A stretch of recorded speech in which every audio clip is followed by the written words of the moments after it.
Nous vous saluons dans le nom de notre Seigneur Jésus-Christ. Soyez bénis par l'église de Maintenant, par vos prières, Dieu est déjà dans le temps.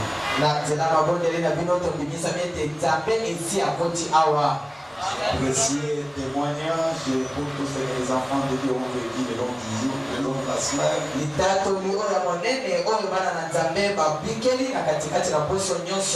Je crois que Dieu sera encore au rendez-vous. Alors nous passons à la lecture de la parole de Dieu. Je bénis la présence des hommes de Dieu, que le Seigneur les bénisse richement. Et nous visiter aussi, qu'ils puissent venir écouter la parole de Dieu. Soyez bénis de la parole de notre Dieu. Nous sommes dans Romains chapitre 8. Et nous continuons avec être conduit par l'Esprit de Dieu.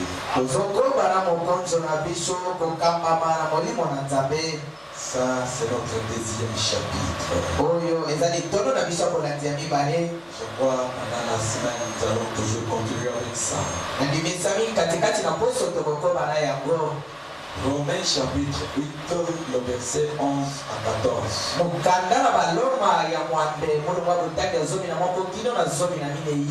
Et si l'esprit de celui qui a ressuscité Jésus d'entre les morts habite en vous.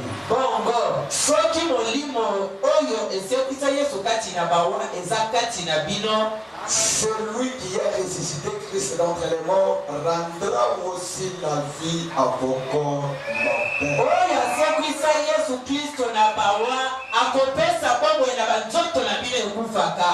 Par son esprit qui habite en vous. Ainsi donc, frères, nous ne sommes point redevables à la chair pour vivre selon la chair. Si vous vivez selon la chair, vous mourrez.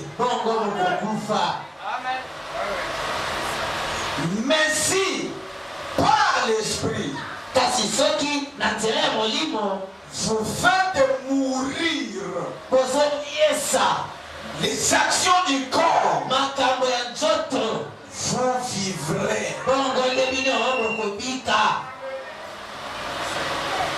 Car tous ceux qui sont conduits par l'Esprit de Dieu sont fils de Dieu. Apocalypse chapitre 1.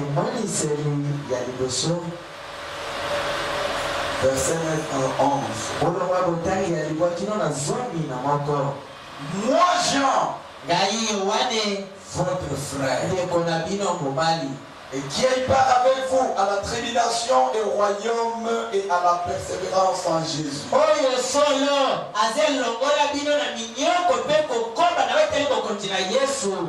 J'étais dans l'île appelée Patmos à cause de la parole de Dieu et du témoignage de Jésus. Je fis ravi en esprit au jour du Seigneur. Et j'entendis derrière moi une voix forte comme le son d'une trompette qui disait: ce que tu vois, écris-le dans un livre, envoie-le aux 7 églises, à Éphèse, à Smyrne, à Pergame, Thyatire, à Sardes, à Philadelphie et à Laodicée. Laodikia. Ne soyez pas surpris que nous vivons dans l'âge de la Odyssée. Nous devons vivre la lettre des gens à l'église de la Odyssée.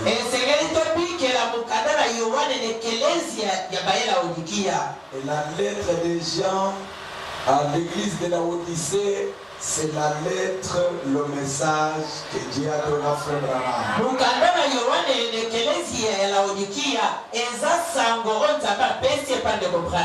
Que Dieu bénisse la lecture de sa parole. Amen. Je crois que nous sommes en train de vivre cela. Et je vous ai montré comment le prophète a parlé. Que beaucoup de gens se réjouissent dans leur esprit nouveau.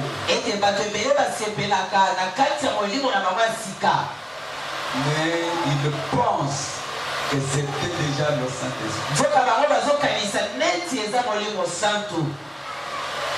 Ils peuvent avoir l'enthousiasme dans l'esprit nouveau. Ils peuvent parler en langue prophétique. Ils peuvent chanter et louer le Seigneur. Le programme dit que tout ça dans l'esprit nouveau. Et l'esprit nouveau, ce n'est pas l'esprit de Dieu. Le prophète dit que l'esprit nouveau se fout. C'est votre esprit. Quand vous êtes né, avec cet esprit-là. Un bon esprit est différent du Saint-Esprit. Vous pouvez trouver un bon esprit même chez le païen. Mais il n'a pas le Saint-Esprit. Et c'est là que même d'autres chrétiens font une erreur. C'est-à-dire que c'est mieux de travailler même avec des païens. Je trouve qu'ils ont un bon esprit que le frère du message. Un frère du message peut manquer avoir un bon esprit. Mais il a le Saint-Esprit. C'est-à-dire, avec le Saint-Esprit, ça lui sera difficile de te faire du mal. Mais avec un bon esprit, on peut admirer la personne. Avec son bon esprit. Mais la suite après, vous regrettez. Je ne savais pas qu'il pouvait faire. C'est là que Frère Branham a dit qu'il n'y a jamais eu un bon païen. Chaque païen, c'est un païen. Alors nous ne voulons pas qu'il divise votre esprit. Vous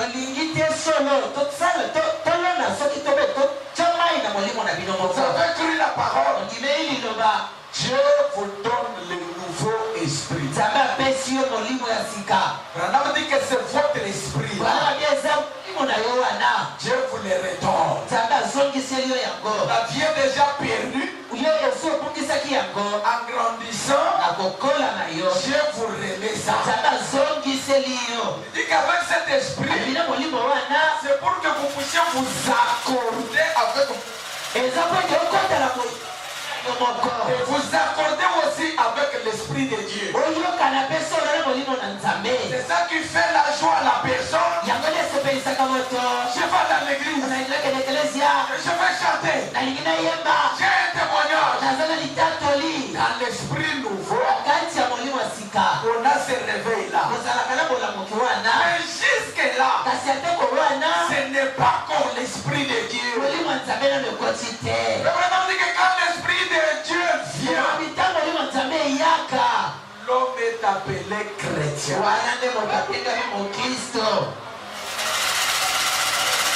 Sa vie, son comportement, C'est la parole.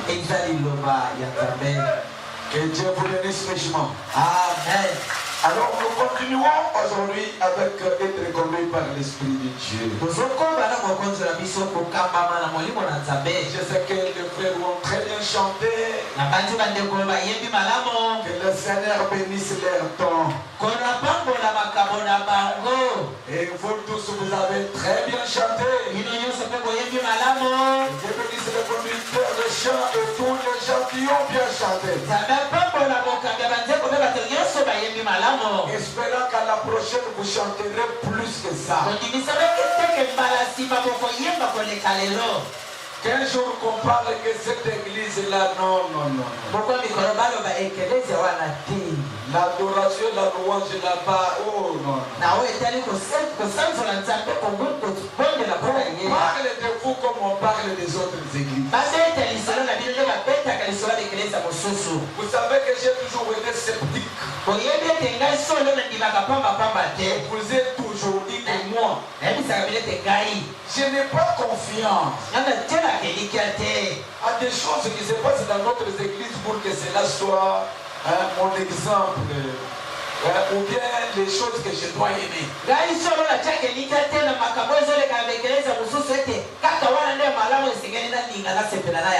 Vous voyez un croyant, il est de l'Écosse tabernacle. Mais dans son téléphone, ce ne sont pas des prédications du pasteur de l'Écosse. Ce sont les prédications d'un pasteur quelconque. On appelle un frère dans son téléphone. Vous savez la voix d'un pasteur quelconque qui sort comme sonnerie. Et ce n'est pas même son pasteur. Il a ramassé ça. Il s'en approprie. Sortons de ces histoires. Nous devons nous conformer à ce que Dieu a voulu de nous. Tu es appelé à être un Mekedina. Fais pour que Mekedina soit la précieuse église de plus que d'autres. Que ton amen dépasse les amens que les autres disent dans leurs églises. Tu écoutes la parole, disant que à part lui c'est difficile que j'écoute les autres. C'est quoi frère Branham le dit, regardez le fils de la maison. Même si leur maison, les parents sont pauvres, il est dans des écoles avec les enfants des riches. Lui va à pied. Mais il a des amis dont on vient laisser dans des types. Il peut avoir correspondance avec ses amis. Il peut les visiter chez eux. Il peut manger un bon repas là, bien raffiné. Mais s'il ne voit pas la maison de son père, il n'est pas à l'aise. Il aime là où Dieu l'a placé. Il ne changera jamais son poste, non. À cause de l'influence qu'il a trouvée. Jamais. On lui demande ton nom et ton poste, non. Il doit dire le poste, non de son père pauvre. Il aime manger les matin, mais sans les guises, sans les épices. Il peut accepter de porter un mauvais uniforme. Parce que ça sort de la maison de son père. Il est fier de ça. Je suis fier du prophète de mon jour. C'est pourquoi je dis qu'il est le prophète de tous les prophètes. J'ai dit à Dieu merci de m'avoir donné William Branham.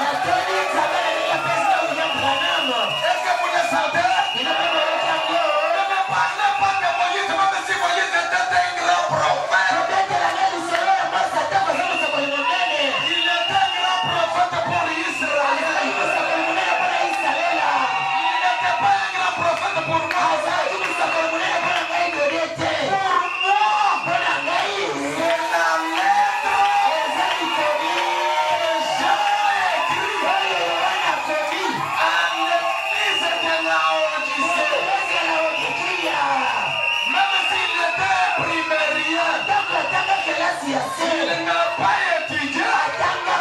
C'est mon prophète. Moi, je comprends les choses de cette manière. Et un croyant doit avoir aussi ça pour son pasteur. Et pour son église. Mon église est précieuse. Mon église, nous avons la parole. Mon église, nous avons parler de l'histoire de votre église.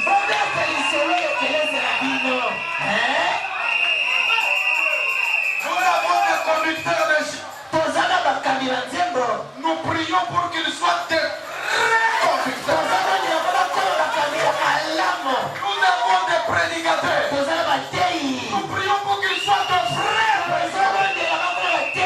Nous avons des administrateurs. Nous prions qu'ils soient des vrais administrateurs. Quand vous apprenez de votre administrateur d'une église quelconque,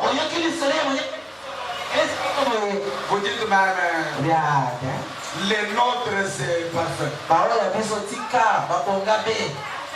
Les nôtres c'est un travail parfait. Chez nous ça ne se passe pas comme ça. Non, chez nous c'est ça un vrai royaume. C'est lui qui envie quelque chose qui se passe chez vous. Quelque part, il n'est pas bien médité.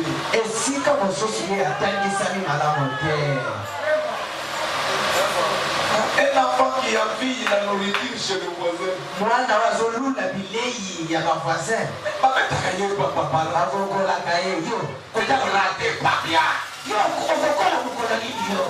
Tu dois aimer ceux qui sont ici. Amen. Amen. Et dans la vision de Patmos, au chiffre 135 et descendant à 40. Très bien. Maintenant, le Branham est en train de parler des gens quand il était sur l'île de Patmos. Fille en vie en esprit aujourd'hui, Seigneur. Maintenant, Branham nous explique la phrase ravi en esprit. Il dit maintenant, souvenez-vous.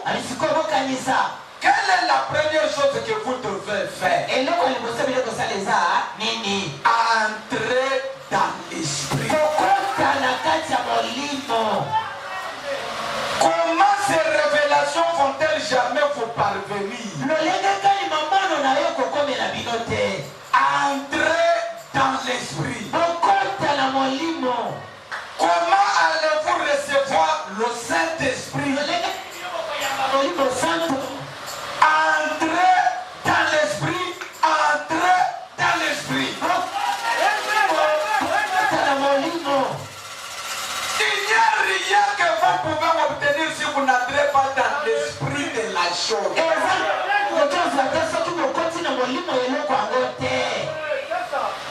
Tel que vous êtes là, il y a un esprit de la religion et il y a aussi un esprit de la parole. Quelqu'un peut entrer à l'église pour l'esprit de la religion. Tu pries où? Moi je prie à Shekina. Moi je prie avec Dina. Moi je prie à Logos. Oui, c'est ça. Mais un chrétien, lui, le nom de l'église, c'est juste l'identité. Mais son esprit, c'est l'esprit de la parole. C'est là de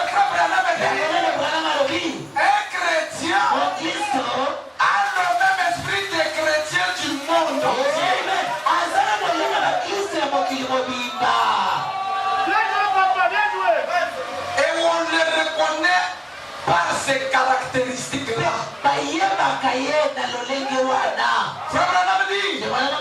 Chaque nation a un esprit.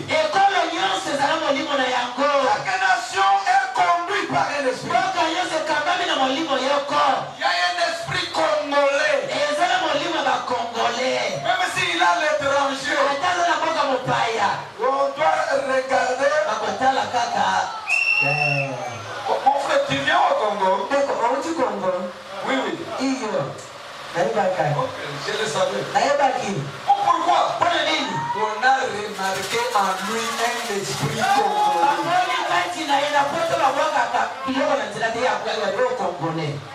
On va relater une histoire, je ne sais pas. Nous étions avec quelques sœurs ici, quand nous sommes allés à la montagne hier.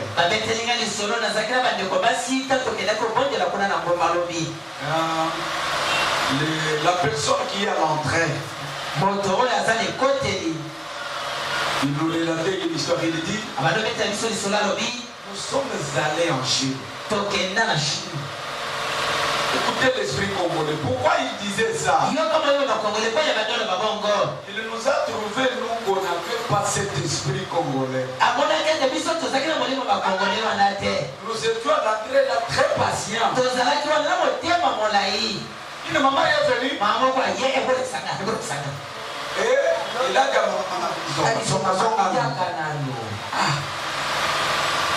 maman, regarde derrière toi. Tu vois ces pasteurs et ces gens, ils sont là calmes. Toi tu viens. Et après il nous relate cette histoire. Il dit, pasteur, nous sommes allés en Chine. On quitte la tarmac pour s'aligner et entrer dans l'avion. Regardez les Congolais. Pendant que nous sommes en ligne, celui qui était derrière.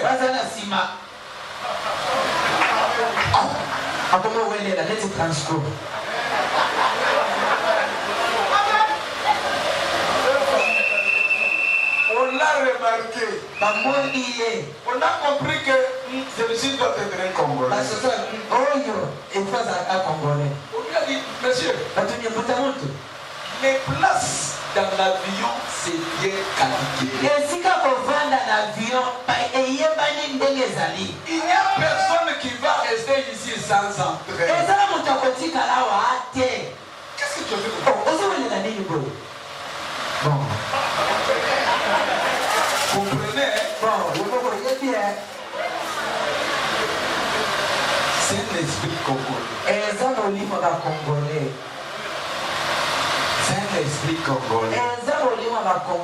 Le frère Branham dit que les Américains et leur esprit, l'orgueil. Un Américain, il se voit au top. Même tous les autres blancs là, lui, il les voit comme s'ils ne sont pas de blancs. Un Américain, c'est un orgueilleux. Mais nous avons trouvé un prophète chez les orgueilleux, mais qui n'a pas de nom.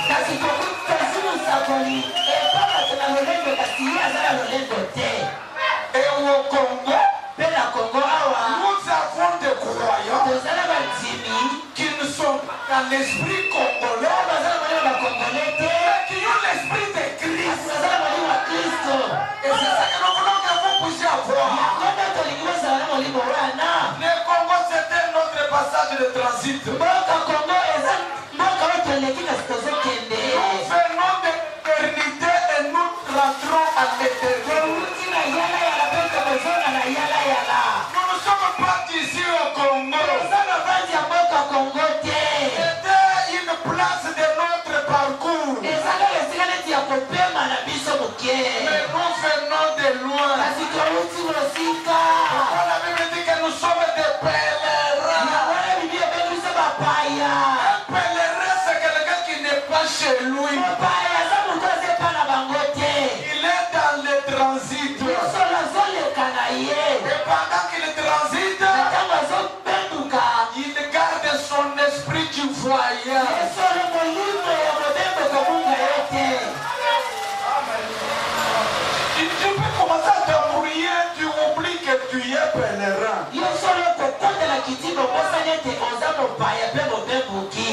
commences à tourner dans les affaires sociales, tu oublies. Souviens-toi de la petite fleur. Mon ami, tu as oublié l'essentiel.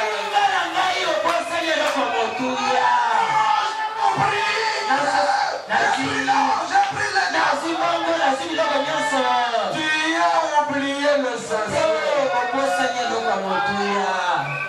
L'esprit, le souffle de vie que tu as là,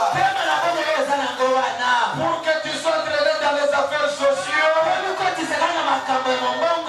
ça vient du maître des esprits.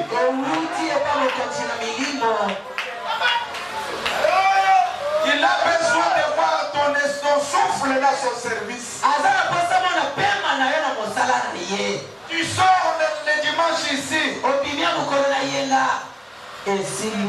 Donc le rendez-vous dimanche prochain.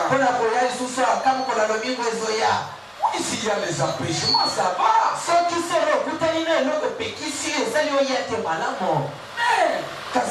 Les affaires. Un jour, tu vas les laisser. Tu vas les laisser. Je vais les lire dans quelques écritures de l'anniversaire. Je vais les lire. Je dirai quelques écritures sur l'anniversaire. Que tu sois grand, que tu sois géant, que tu sois gros, que tu sois comment.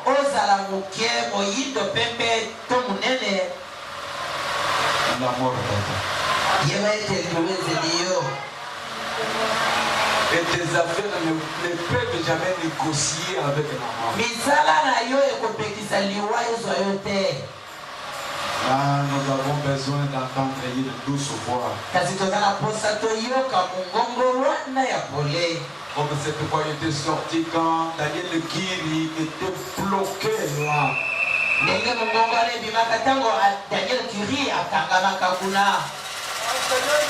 Il te faudra cette douce voix qui va crier. Père, Tata, pardonne-lui.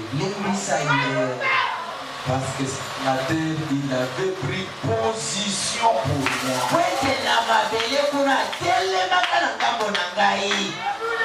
Alors ici, moi aussi, je prends position pour lui. C'est juste ça. L'argent ne pourrait pas parler en ce moment-là. Ta femme, ton mari, les enfants, rien, tes parcelles.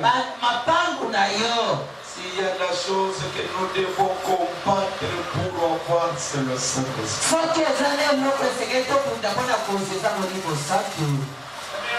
Vous allez regretter.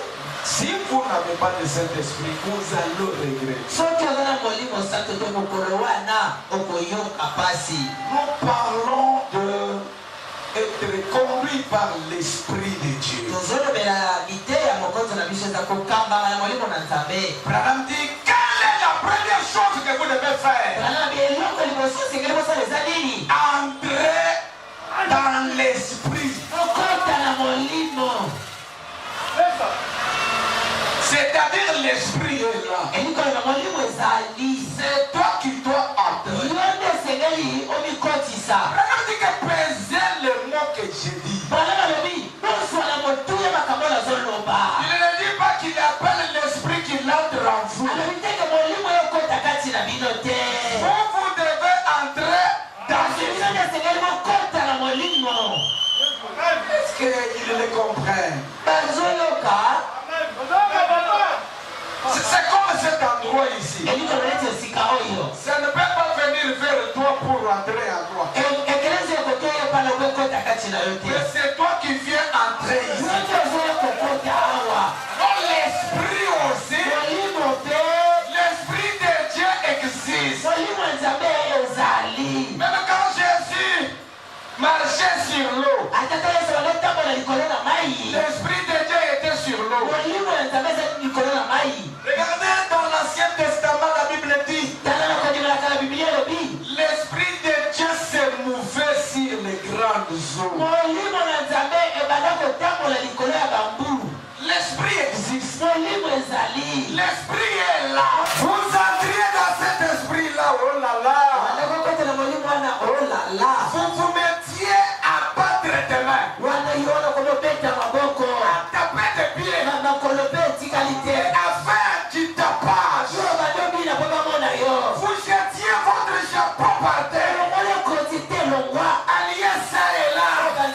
vous comportant de façon ridicule, vous étiez dans cet esprit-là. Pourriez-vous vous imaginer un homme mordi de la danse, mordi à la danse, aller à une soirée dansante et dire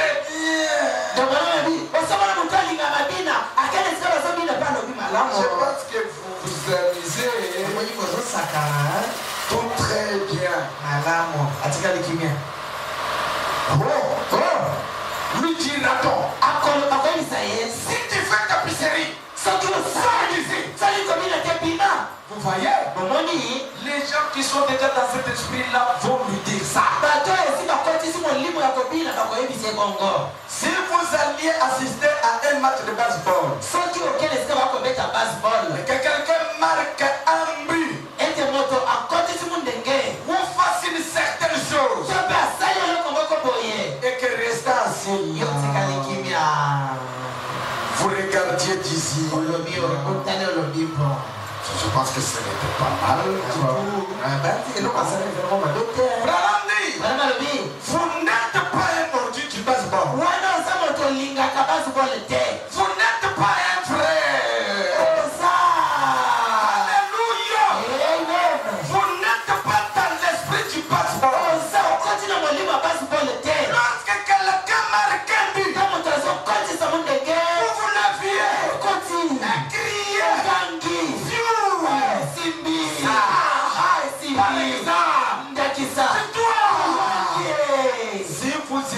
si vous ôtiez à quelqu'un son chapeau comme cela, personne ne vous dirait un mot à ce sujet. Amen.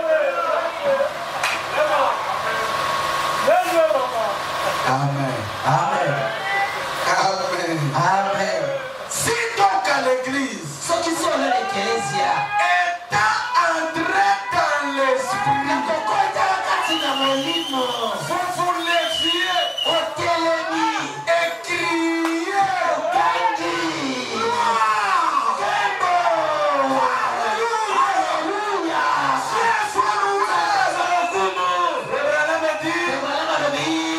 Quelqu'un se retournera et dira s'exalter. Un saint qui roule par terre. Mais écoutez, frère Branham, je veux vous poser une question. Si nous sommes des saints exaltés, parce que nous faisons ça, alors elle là-bas, ce sont des impies exaltés. Alors il dit, j'ai préféré être un saint exalté.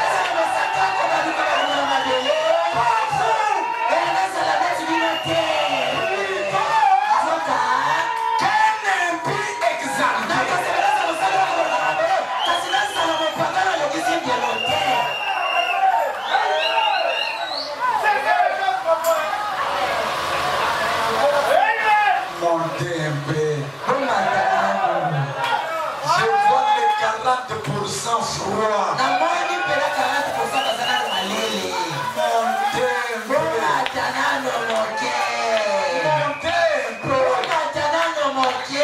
Rana me dit, alléluia. Vous, à l'église, étant entré dans l'esprit, vous vous leviez.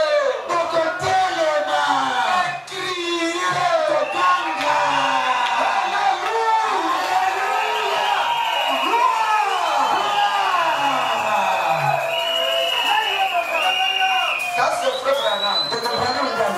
Alors si tu ne le fais pas, c'est que tu n'es pas entré dans l'esprit. C'est pourquoi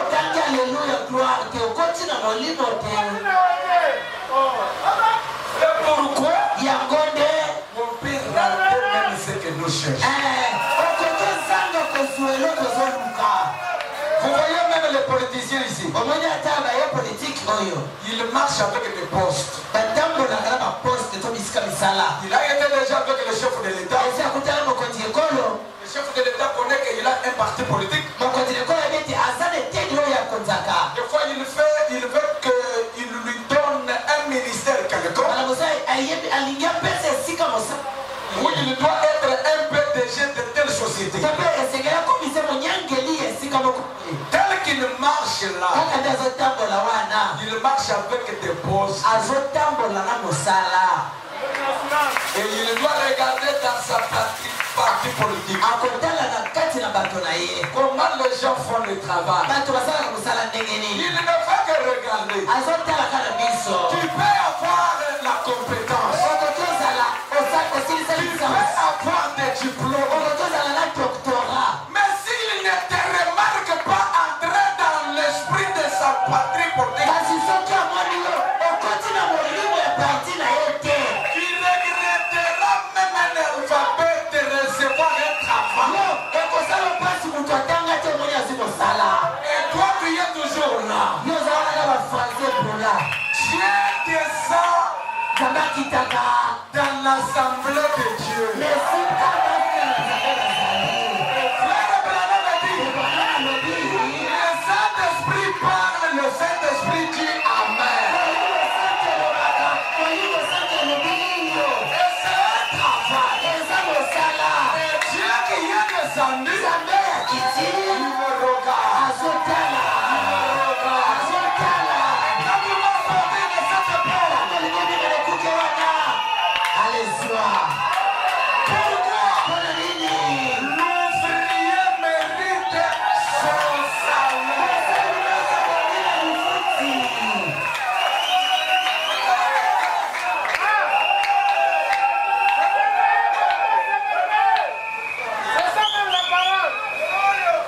l'ouvrier mérite son salaire? L'ouvrier mérite son salaire. Alors nous allons faire un petit pas en arrière, c'était juste pour activer votre esprit.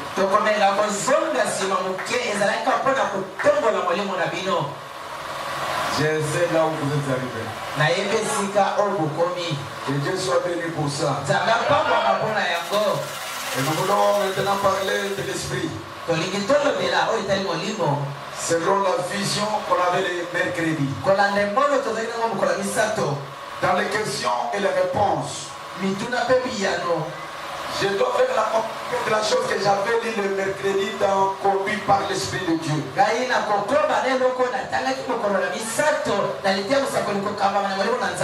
Aujourd'hui, je dois lire ça dans questions et réponses de dimanche 16 mai 1950. Il est dit au chiffre 42 à 45. Maintenant, si vous croyez que je suis son serviteur, si vous pensez que Dieu est avec moi et qu'il m'aide, Branham me dit, et si mes paroles ne sont pas conformes à la Bible, alors corrigez-moi.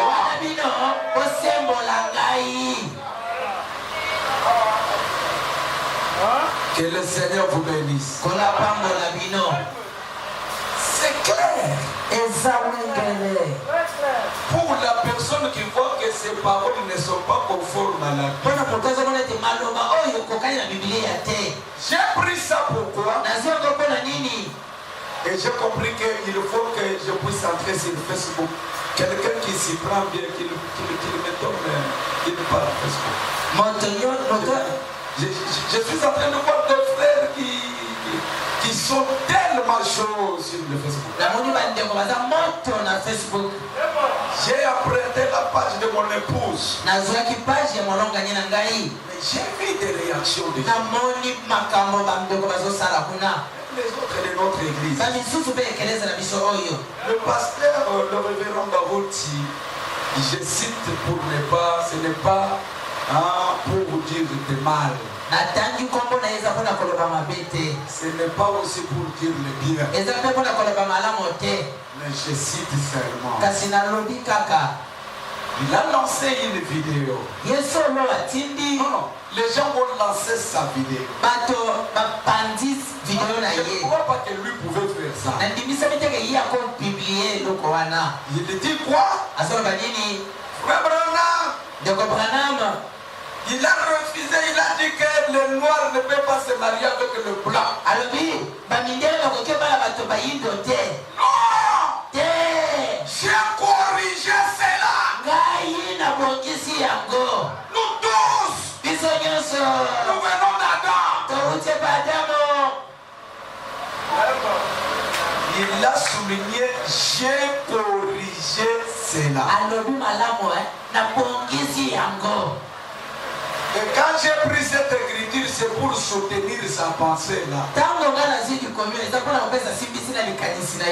Parce que lui n'a pas vu que ça, c'était les paroles de la Bible.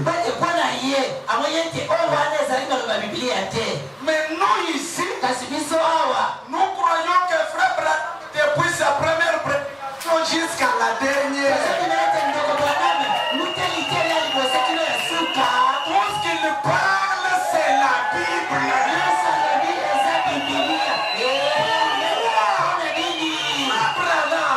Abraham a vu que le mariage entre un blanc et un noir donne naissance à un enfant qui n'est pas dans la race. Le métis, ce n'est pas une race. C'est une hybridation. Le frère Branham, il connaît l'hybridation. Pour nous, c'est la Bible.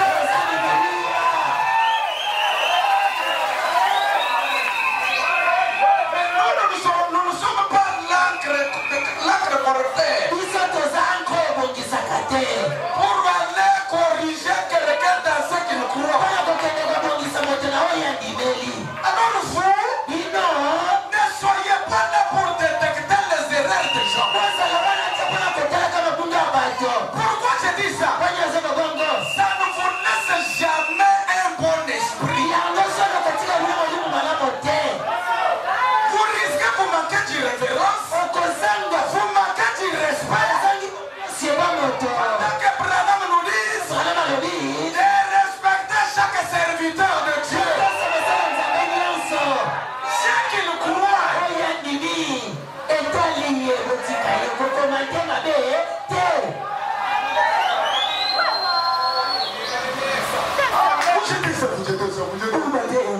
Vous cherchez quoi?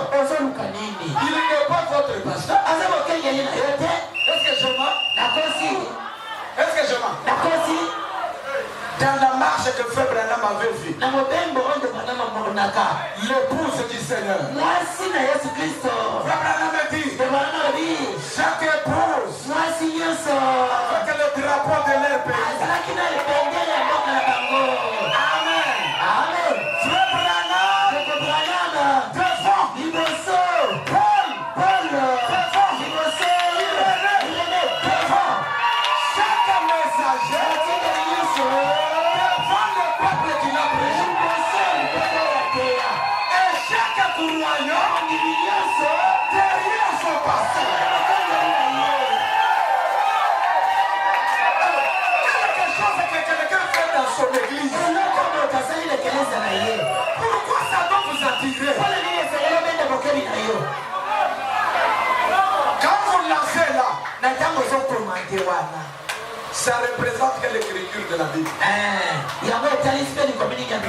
Parce que l'écriture de la Bible a dit, si un frère a fait du mal,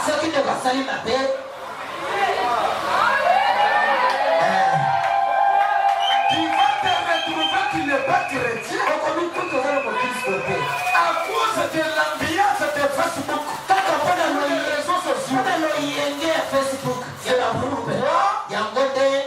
nous devons être conduits par le Seigneur.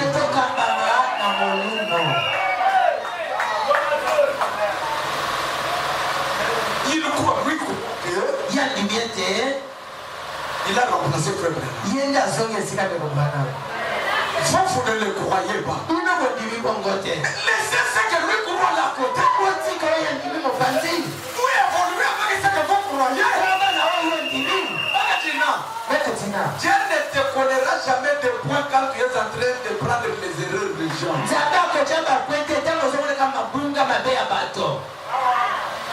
Je suis clair. Et je sais de quoi je parle. Si aujourd'hui, quand je dis ici, ça va aller dans le monde entier. C'est sur YouTube. Si aujourd'hui nous avons des tendances, c'est à cause de nos ancêtres qui nous géraient par l'esprit. Quelqu'un a fait quelque chose là-bas, il nous prépare l'enseignement. Et il y a même des notions des gens roulent par terre. Vous roulez par l'onction d'un mauvais esprit. Nous voulons que vous puissiez rouler conduit par l'esprit de Dieu.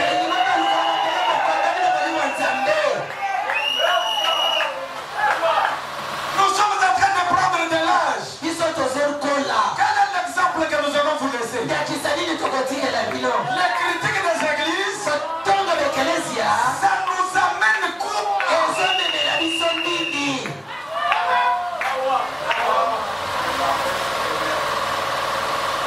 Même les anges nous parlent. Laissez les singes grimper au-dessus de leurs âmes. Ce n'est pas toi qui dois convertir le monde entier. Frère Branham a laissé le frère Franck à sa mort, il n'a pas créé le sein de toi-même. Donc vous ne voyez pas là où frère Branham a critiqué Franck. Et il marchait avec lui. Franck le recevait. Mais avec l'esprit congolais. Les Congolais, c'est les chiens et les chiens. Chien. Quand les chiens passent, même s'il n'a pas vu les chiens, les chiens, et il a déjà préparé les sabliers.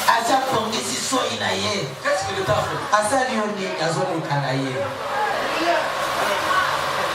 Est-ce qui règne au Congo? Et nous avons appelé ça l'esprit de Dieu.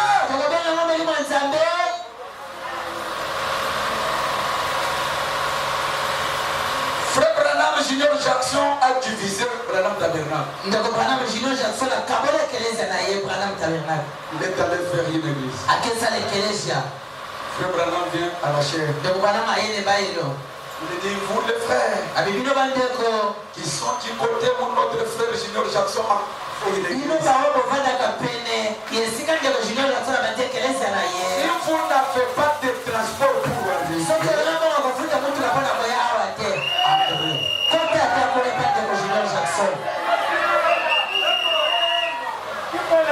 Joseph Branham est venu. Il a trouvé un problème chez le frère Collins et Billy Paul. C'était le problème des parcelles. En réalité, Billy Paul avait raison. Frère Branham avait acheté 3 parcelles successives. La parcelle qu'il avait donnée à l'église, Billy Paul n'a jamais fait de problème. Et quand l'église a grandi, la deuxième parcelle qui est à côté, Frère Branham a pris encore une portion attachée à l'église pour faire des bureaux et autres choses. Maintenant, Frère Branham est parti. Les biens sont en héritage. enfants de Branham étaient vivants, ils devaient s'en occuper des parcelles de leur papa.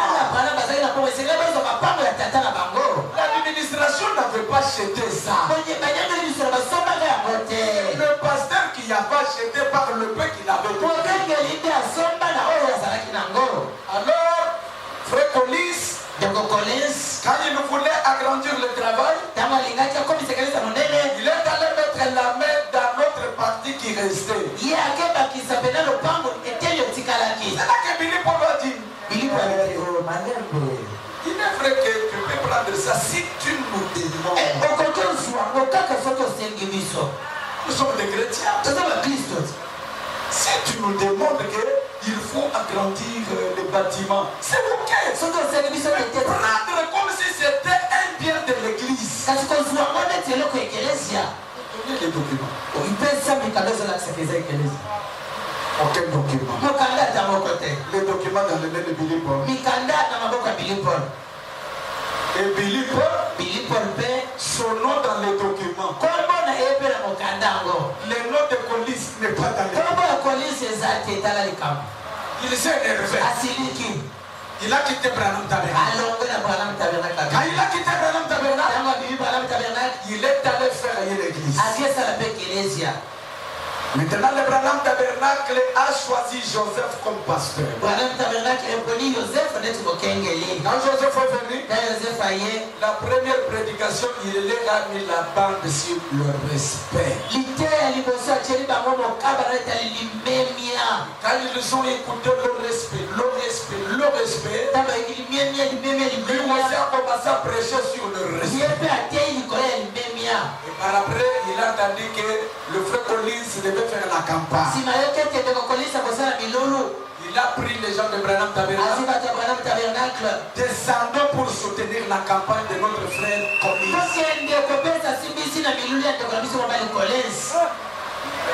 Un esprit chrétien. Au Congo,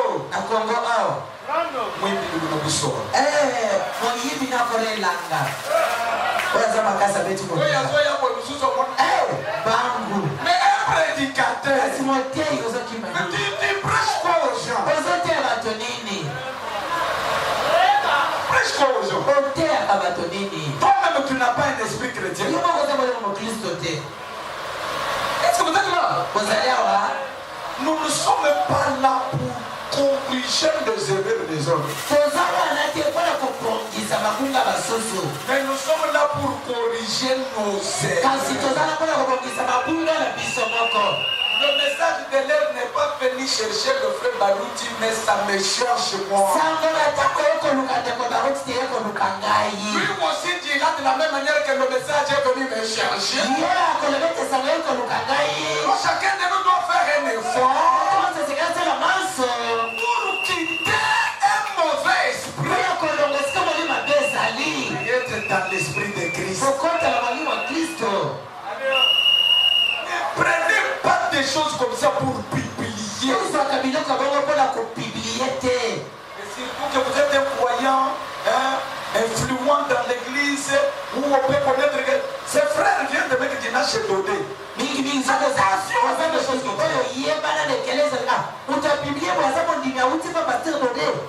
Il y a beaucoup de gens qui se passent ici à Kinshasa. Je ne le touche pas, je ne parle pas ici à la chaîne. Si j'ai parlé de ça, c'est parce que j'ai vu mes miens entrer là-dedans. Sinon, je n'avais même pas parlé de ça. Si vous n'avez pas la possibilité d'être la personne de lui montrer son rêve, fermez la bouche.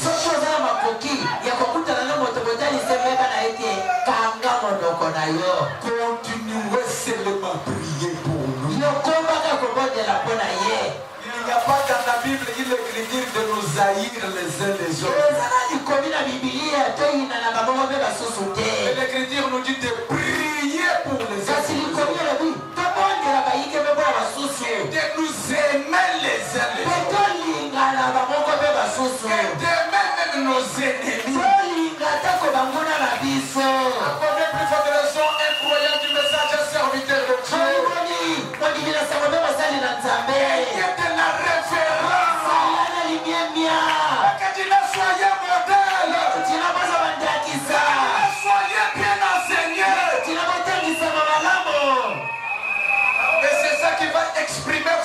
grandeur. Branham a dit, si mes paroles ne sont pas conformes à la Bible, alors corrigez-moi. Aujourd'hui, nous avons frère Franck. Il est dans l'écriture. En train de corriger. Aujourd'hui, on a même Kakou Philippe. Le même travail. Quelqu'un était ici à Matete. En train de corriger Frère Branham. Il a dit qu'il est le 8e messager. Je me souviens de lui. Mais si même le reverend Baouti a dit que j'ai corrigé ça, est-ce qu'il est le premier à corriger Frère Branham?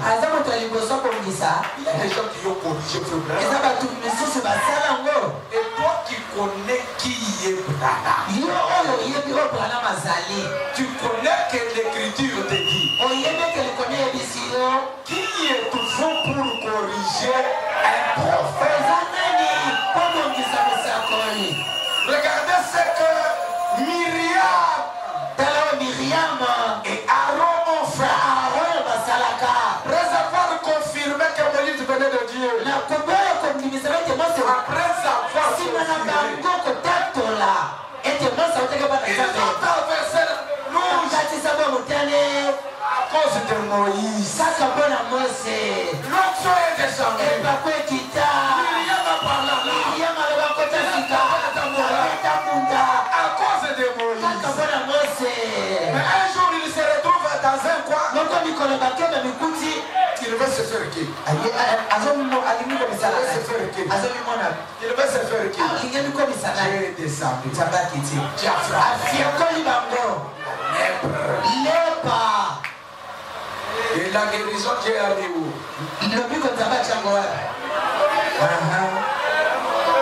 Est-ce que c'était le problème de tout enfant d'Israël? Ça regardait la nation juive. C'était confidentiel. Quand la personne va arranger la chose là, toi tu ne seras pas là.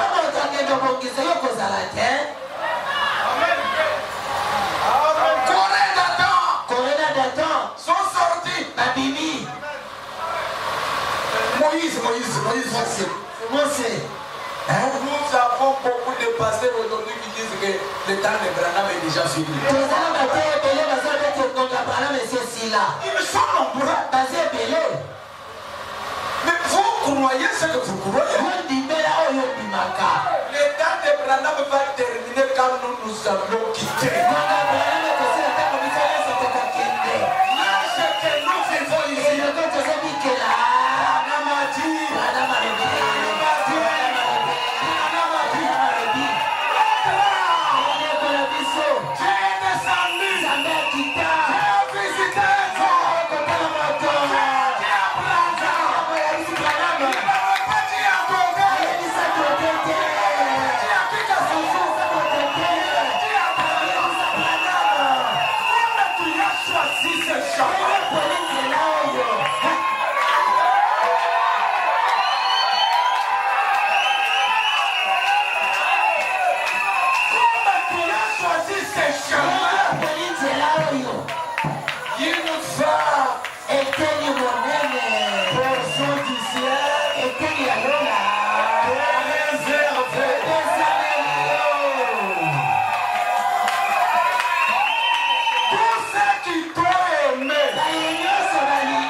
Et je veux vous demander, Vous le croyez de cette église. Notre Bible, ce n'est pas le livre ici des Orientaux.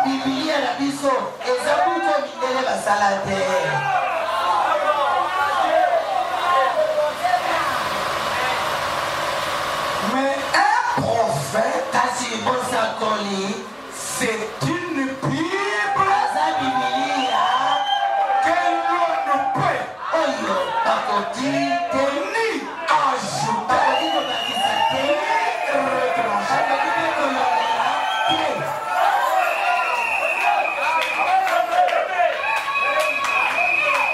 Quand les gens étaient sous l'autel et que Fabana est entré là, ces gens-là venaient pour embrasser William Branham. Qu'est-ce qu'il disait? Oh, notre précieux. Un homme comme Branham. Un précieux. Je vous dirais comme Pérégrine le disait. Sur la terre, pas là-dedans. Parce qu'il y a avait chuté. Adam était désobéissant. À part Adam, j'ai à des hommes.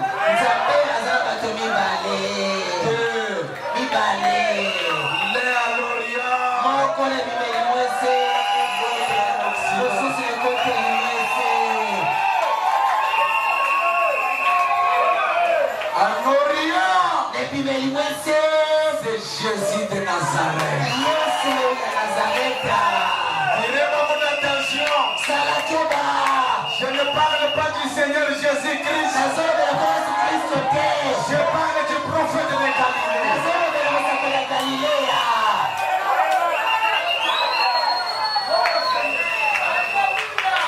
Comment il est compliqué comme ça? Non, la parole est compliquée pour un croyant compliqué.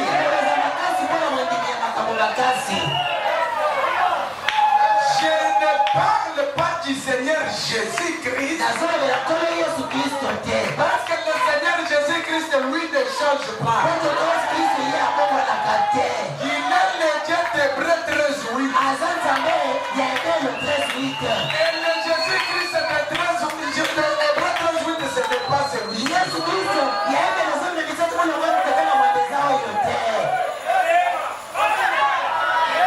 Celui-ci, c'était le prophète de Galilée, le fils de Dieu. Nous n'adorons pas le fils de Dieu. Nous adorons Dieu.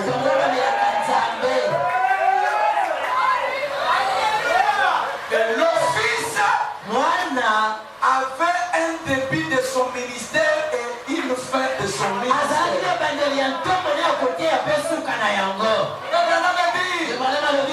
Jésus était un homme 100%. Virgule. Dieu 100%.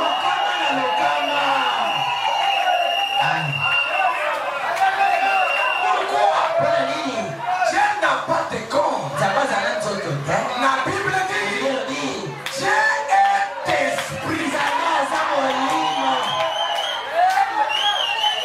Et si vous êtes adorateur, et Dieu a besoin des adorateurs, ils doivent l'adorer en esprit et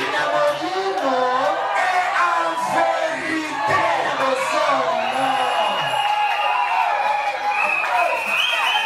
Je n'adore jamais le fils de Joseph.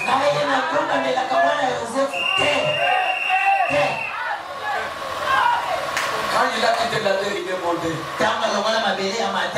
La Bible nous dit quoi? Au trône du Père, faire quoi? L'intercession. de divinité suprême qui avait visité Abraham. Dans Genèse 18, Abraham a tressailli de joie. Cette divinité-là est entrée ici. Et la divinité a dit, votre père Abraham a tressailli de joie. C'est qu'elle a pas vu mon jour.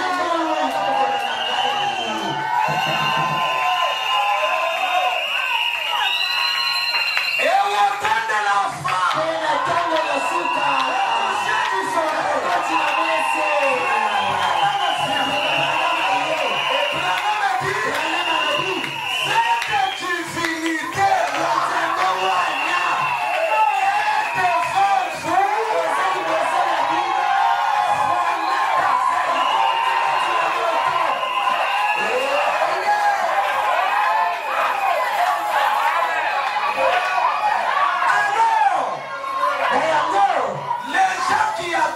Jésus ne sont pas différents des gens qui adorent Abraham. Ils adorent la chair. Ils adorent l'or. Mais nous, nous adorons la divinité